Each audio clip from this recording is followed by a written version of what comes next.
want you to go to Canada tomorrow. It's for the podcast. It's what I do. Good evening. It's nice to meet you. Could I interest you in some tea? I'm so scared. This guy wants to turn me into an animal or something. This movie is a movie about storytellers. So what story do you think Kevin Smith is trying to tell? I think the overarching theme has to do with metamorphosis and sort of cosmic comeuppance for Justin Long's character, who is this kind of negative podcaster, has become sort of rich and famous by exploiting other people, and the universe sort of bites him back for doing that in a very perverse way. I don't want to die in Canada.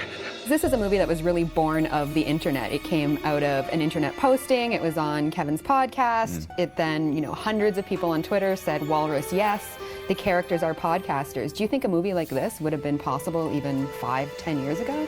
No.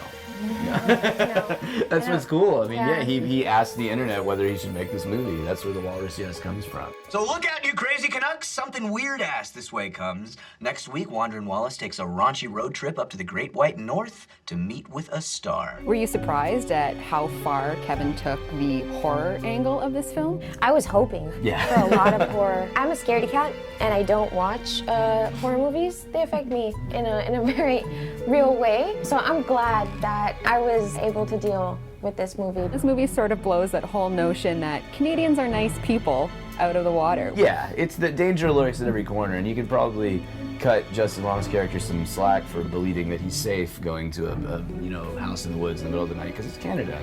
As one character says, we don't have, Justin.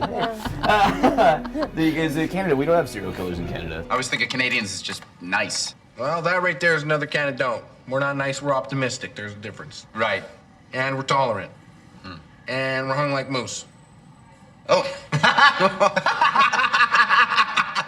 So what is it like to put this walrus suit on?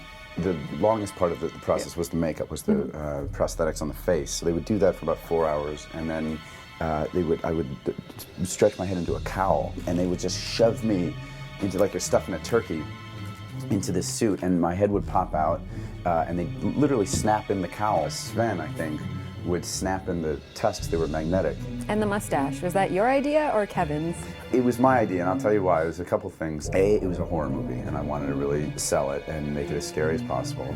So nothing scarier than that. And walruses don't grow anything down here, if you see. They have on both sides, and nor do I. Oh, so Yeah, that's a natural similarity that we have. This is the role you were born to play. Yes, I think so. Why are you doing this?